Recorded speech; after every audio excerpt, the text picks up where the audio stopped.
I need to preface that first. So there is a little something that we've got called the Desert Bus Game Jam, which is ongoing while we're going out right now. A bunch of very talented people are making a bunch of very interesting games.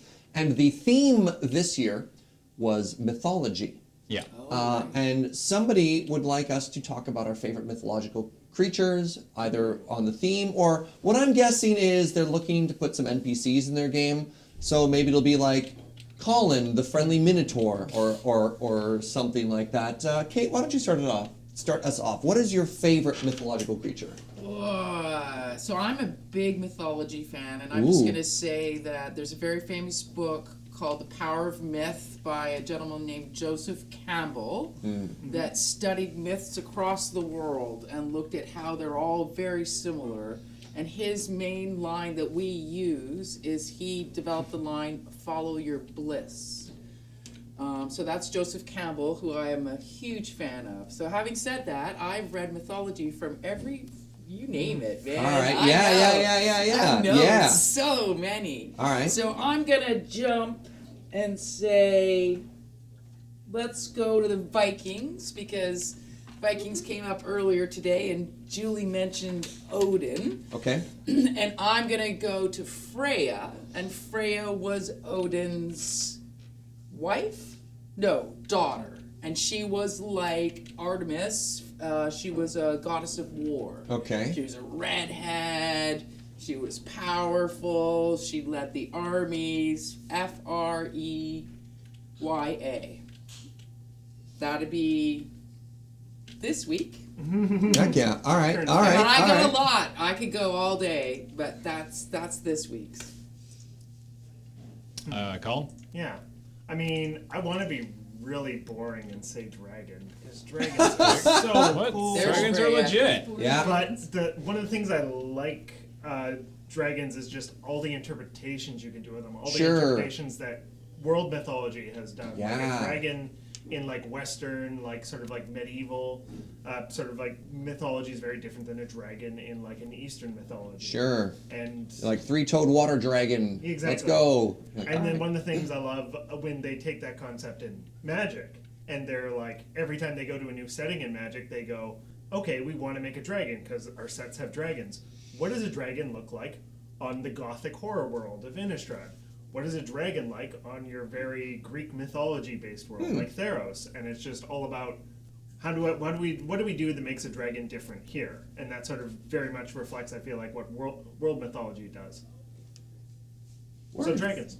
All right. So mine is a smash unicorns.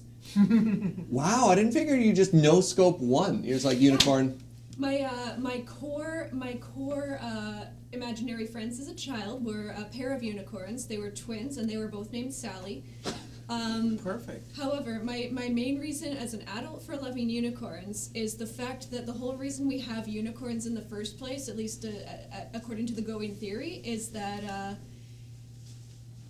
somebody hundreds of years ago found rhinoceroses and had to explain them to Europe in writing and failed. Yeah, they're kind of like big horses with horns. Got it. Oh yeah, horse. Got it. Nailed it. I can't remember who I was talking to. I told that exact story not too long ago.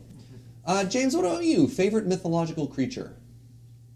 I mean, it might actually just be unicorns too. Right. But also, I'm a big fan of the classic Minotaur. So it's one of those two. Yeah. I don't really know. It's not something that it's definitely not something I think a lot about. So they're only sort of just like I like them because I think they look cool. All right. Can I add to your unicorn theory? Yeah. So part of the unicorn theory is the Vikings came first, right, to North America, and one of the easiest foods to catch and eat were narwhals. So narwhals are as a funny whale with a big point on it. So they ate a bunch of narwhals, but they saved the horns, and they went back to Europe, and they sold them to Scotland as the horns of unicorns, and the official throne in Scotland and a couple other places are allegedly out of unicorn, but they're actually narwhal bones. Interesting. Awesome. Paul, do you have a favorite mythological creature? Oh. I especially when I was a kid, I was like super into mythological, like reading about myths and legends and stuff. I always really liked the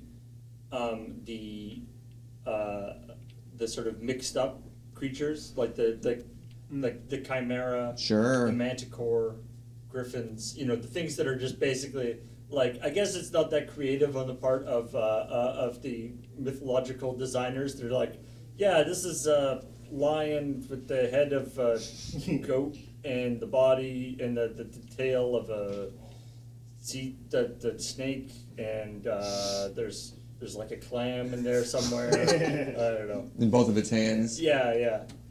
Cockatrice is another one. Yeah. The other one that I was a big fan of when I was a kid is The Rock. Like R- the ROC. wrestler? ROC. Oh, right. Which is just a giant bird. Just like a super fast bird of like It's divine lineage. A giant eh? bird that is almost always depicted as having just picked up an elephant, because apparently that is what they eat. Yeah. Joke answer is the platypus, because it's too strange to be real. Yeah. Real answer, I don't know if it specifically has a name. There we go. But, Holding an elephant. There you go. but my favorite in fantasy writing is when somebody's like lost and hanging out and they get on an island and you're like, okay, cool. And then the island stands up out of the water and turns around. You're like, surprise, I'm just a giant turtle that's been asleep for like 500 years. And I don't really appreciate that this small town is on my back, but you know what? Sure. The old island turtle. Yeah. Right? Yeah, island turtle. Island turtle. Isn't that a lot of First Nations